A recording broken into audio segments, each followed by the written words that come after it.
اعلیٰ حضرت فرماتے ہیں سیدی ماں، پہلی ماں، کہف امن و اما، حق گزارے رفاقت پہ لاکھوں سلام۔ آپ فرماتے ہیں جس طرح اصحاب کہف کو اس غار کے اندر جا کے سکون ملا تھا، اس طرح ہماری پہلی ماں کے پاس جا کے ہمارے نبی کو سکون ملا کرتا تھا۔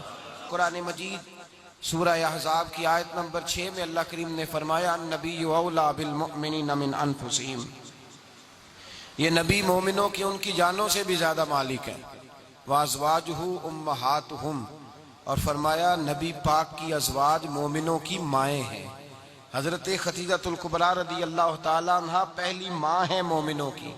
حضرت خدیجہ الکبریٰ رضی اللہ تعالیٰ عنہ اس دور کے اندر جس دور میں ابھی اسلام نہیں آیا تھا، ابھی پردے کے احکام نہیں آئے تھے، ابھی عورتوں کے بارے میں وہ سارے احکامات نازل نہ ہوئے تھے جس کی پابند ایک مسلمان خاتون ہوتی ہے، اس زمانے میں بھی حضرت خدیجہ الکبریٰ پردے کی پابند تھی۔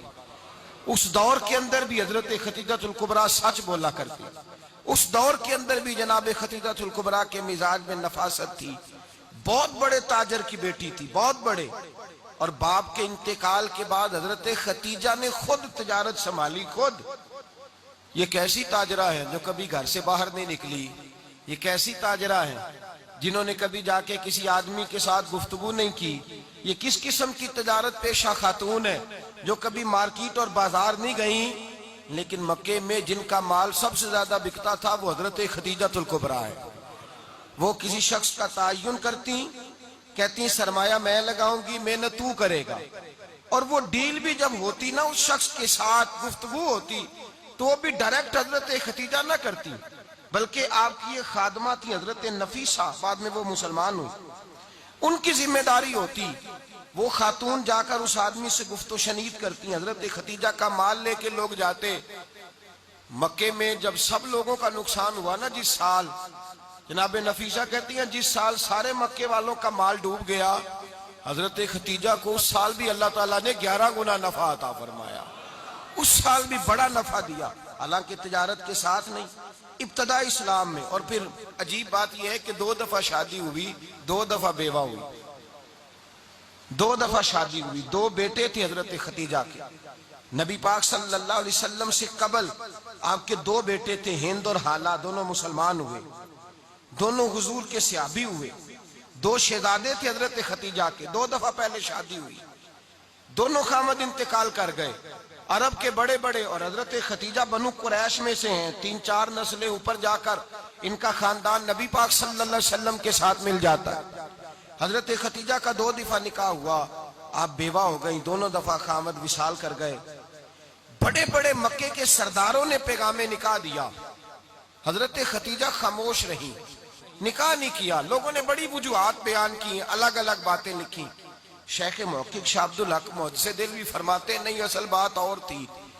عرب کے اندر سال کے بعد عورتوں کا ایک میلہ لگتا تھا خانہ کعبہ کے پاس، صرف عورتیں اکٹھی ہوتی تھی، میلہ لگا ہوا تھا۔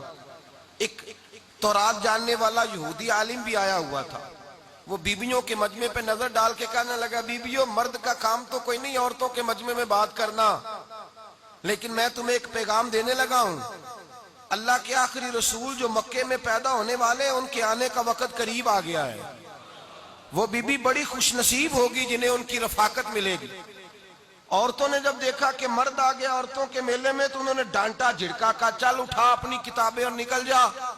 حضرت خدیجہ کہتی ہیں باقیوں نے ڈانٹا پر میں نے بات پلے سے باندھ لی، میں نے پلے سے باندھ لی اور میں انتظار کرنے لگی کہ اللہ کرے وہ نصیب میرے ہی ہو، اللہ کرے مقدر میرا ہی کھلے۔ آپ فرماتی میں تسبیح پڑھتی، درود پڑھتی، میں اس زمانے میں جو اللہ کا ذکر جس طرح ہوتا تھا وہ میں شروع کرتی، اور جب فارغ ہوتی تو میں التجا کرتی کہ اللہ میرے نصیبے کھول دے۔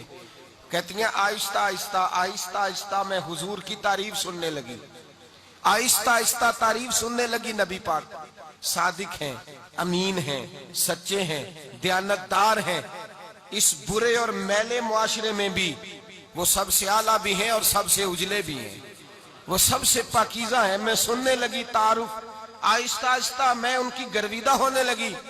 ادھر نبی پاک صلی اللہ علیہ وسلم اپنے چچا جناب ابو طالب کے پاس رہتے تھے، قحط آ گیا، حالات بگڑ گئے۔ حضور سید عالم صلی اللہ تعالی علیہ وسلم سے چچا کہنے لگے بیٹے اگر مال تجارت لے کے شام جاؤ تو بڑا نفع کماؤ گے، ہمیں ضرورت بھی ہے، اور اگر ہو سکے تو ختیجہ کا مال لے کے جاؤ۔ حضرت ابو طالب نے کہا ہو سکے تو سیدہ ختیجہ کا مال لے کے جاؤ۔ نبی پاک نے کہا چچا میں نہیں کہوں گا کسی سے جا کے، میں نہیں کہتا کسی سے جا کے، جو میرے نصیب میں ہوگا میرا رب خود عطا فرمائے گا، میں نہیں کہوں گا۔ مصطفیٰ نے تو نہیں کہا۔ حضرت ختیجہ رضی اللہ تعالیٰ عنہ کہتی ہیں میں نے خود اپنی خادمہ کو بھیجا، میں نے کہا جا کے پوچھو تو صحیح کہ میرا مال قبول ہوتا بھی ہے کہ نہیں، پوچھو۔ نبی پاک صلی اللہ علیہ وسلم سے پوچھا، حضرت ختیجہ کی خواہش ہے کہ آپ مال لے کے جائیں، حضور نے قبول کر لیا۔ جناب ختیجہ الکبریٰ رضی اللہ تعالیٰ عنہ کے غلام تھے، میسرہ ان کا نام تھا۔ جناب ختیجہ نے ان کو ساتھ بھیجا، فرمایا تین باتیں ارشاد فرمائی، تین باتیں۔ ایک تو فرمایا سارا رستہ غور سے دیکھنا میرے نبی کے ساتھ کیا معاملات درپیش ہوتے ہیں۔ ابھی اعلان نبوت نہیں کیا، فرمایا ذرا غور کرنا، میرے مصطفیٰ کا مطالعہ کرنا اور مجھے واپس آ کے سبق سنانا۔ وہ جو تم نے چہرہ بددعا کی تلاوت کی ہو ذرا مجھے واپس آ کے سنانا۔ جنہاں نے دل بر جانی ڈٹھا ہو اکھیاں ہی تک لیاں، تو ملے ہوں تے ساجن ملیا ہوں ناساں لگ پئیاں، ذرا جا کے نا تلاوت کرنا اور مجھے دکھ۔ اور دوسرا فرمایا تم میرے غلام ہو تو مصطفیٰ کے بھی غلام بن کے رہنا، میں سنتی ہوں کہ کردار کے، افکار کے، نظریات کے، عظمت کے بلند و بالا، وہ جیسے کہے ویسے کرنا۔ اور تیسری حضرت ختیجہ نے نصیحت فرمائی، فرمایا محمد ابن عبداللہ صلی اللہ علیہ وسلم کی رائے سے اختلاف نہ کرنا، یہ چلتے ہوئے معاہدہ کیا، جو وہ کہہ دے سو کر جانا۔ غلام کہتے ہیں میں ساتھ گیا، باتیں میں نے سن لی، لیکن جب سفر شروع ہوا نا ابھی چند منزلیں طے ہوئی تھی، میں نے کہا ختیجہ آپ نے کیا نصیحت کرنی تھی، ان کے ساتھ جو رہے گا وہ ان کا غلام ہی بن جائے گا، ان کے ساتھ جو رہے گا تو اجے میرا محبوب نہیں ڈٹھا جن ویکھ کے چن شرماوے، جے رکھے ہاتھ پھلاں وچ ہاتھ نال پھلاں رل جاوے، تے ادھی راتی چن چڑھ جاندے جدوں جلوہ فرماوے۔ فرمایا جو بھی ساتھ رہتا غلام ہو جاتا۔ میسرہ کہتے میں گیا، تجارت شروع ہوئی۔ کہتے ہیں نبی پاک صلی اللہ علیہ وسلم جب منڈی میں پہنچے تو لوگ قسمیں اٹھا اٹھا کے مال بیچ رہے تھے۔ اللہ کے محبوب جب گئے نا تجارت کرنے تو ایک آدمی کہنے لگا چلو معاذ اللہ بتوں کے نام تھے لات و منات، کہنے لگا لات کی، عزا کی، منات کی قسم اٹھاؤ، تو نبی پاک فرمانے لگے ان کی قسم اٹھاؤں جن کا میں نام لینا بھی پسند نہیں کرتا۔ ابھی اعلان نبوت نہیں کیا، اور فرمایا ویسے بھی میں قسم دے کے مال نہیں بیچتا، خریدنا ہے تو خریدو، نہیں خریدنا تو نہ خریدو۔ کہتے ہیں لوگ قسمیں اٹھا اٹھا کے پیچھے جاتے تھے، پر میرے نبی جس سے رخ پھیرتے تھے وہ نبی پاک کے پیچھے ہو جاتا تھا۔ ماتے کئی گنا زیادہ نفع کمایا۔ ہم رستے میں تھے، حضور ایک درخت کے نیچے آرام کرنے لگے، ایک عیسائی راہب غار میں بیٹھا تھا، نکل کے آ گیا، مجھ سے کہنے لگا مجھے وہ جانتا تھا، میں سرا یہ کس کو ساتھ لائے، یہ کون ہے؟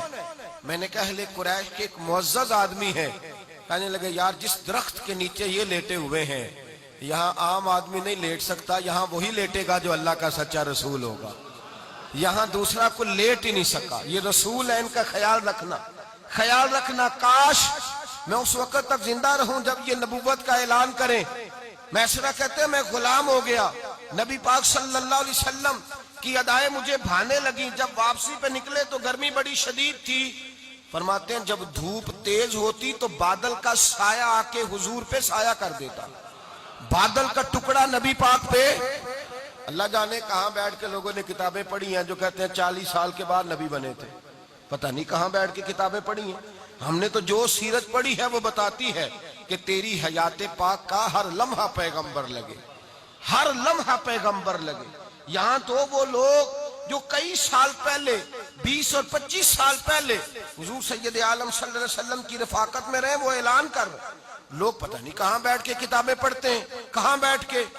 میرے نبی پاک سے صحابہ نے پوچھا حضور آپ کب نبی تھے؟ فرمایا ابھی آدم کی مٹی گوندی جا رہی تھی، ابھی آدم کی مٹی گوندی جا رہی تھی، میں تب بھی اللہ کا رسول تھا۔ میرے بھائی نبی رحمت سید عالم صلی اللہ علیہ وسلم کے غلام حضرت ختیجہ کے غلام کہتے ہیں واپس آیا، اور پہلے بھی کئی دفعہ حضرت ختیجہ کا مال گیا تھا، بڑے نفع آئے تھے، پر جو نفع اس سال آیا وہ پہلے کبھی نہیں آیا تھا۔ کہتے ہیں مجھ سے حضرت ختیجہ کی سہیلی بھی بیٹھی تھی، میں بھی آ گیا، اور جناب ختیجہ کی سہیلی کہنے لگی چل مال کے بارے میں کچھ بتا، کتنا بکا؟ میں نے کہا مال چھوڑو، مصطفیٰ کی سنو۔ اور پھر کہتی چلو ٹھیک ہے، بادل سایہ کرتا تھا، چلو ٹھیک ہے، تم سے راہب نے پوچھا تھا، یہ صحیح ہے انہوں نے تیری سارے رستے بڑی خدمت کی، تیرا بڑا خیال رکھا، پر یہ بھی بتا تجارت کیسے ہوئی؟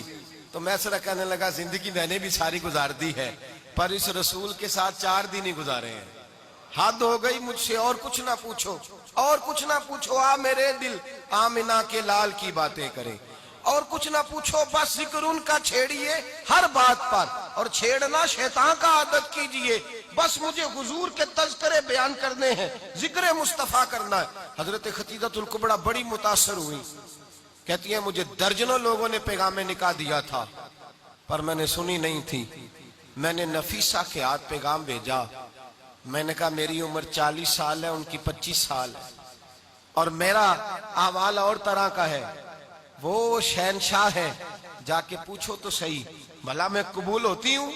پوچھو۔ نفیسہ کہتی ہیں میں آئی تو وہ خاتون جن کے لیے لوگ بڑے بڑے قریش پیغام دیتے تھے، پیغام لے کے آئی، تو رسول پاک نے عجیب رنگ بیان کیا اپنی سیرت کا۔ جب میں پہنچی میں نے کہا ختیجہ نکاح کرنا چاہتی ہیں؟ نفیسہ کہتی ہے میرا خیال تھا کہ کوئی اور ہوتا تو کرسی سے اٹھ کھڑا ہوگا، فوراً کہے گا اچھا جلدی کرو بات کرو۔ جب میں نے آ کے کہا نا نفیسہ، کہتی ہیں میں نے عرض کی کہ حضور ختیجہ نکاح کرنا چاہتی ہے، تو نبی پاک نے میری طرف دیکھا، فرمایا وہ کہتی ہیں کہ تم کہتی ہو؟ کہا وہ کہتی ہیں، تو حضور نے فرمایا ٹھہر جاؤ، میں اپنے چچا سے پوچھ کے بتاؤں گا، میں مشورہ کروں گا، میں پوچھ کے بتاؤں گا۔ او بھائی نبی پاک سوائے خدا کے کسی کے پابند نہیں، لیکن میرے مصطفیٰ نے اپنی امت کو یہ درس دیا ہے کہ جو بڑوں کے شفقت کے سائے میں چلتا ہے اللہ اس کی مدد فرمایا کرتا ہے۔ تجھے کیا پتا تیرا اچھا بھلا کس بات میں؟ کہا نکاح کرنا چاہتی ہوں، فرمایا چچا سے پوچھ کے بتاؤں گا۔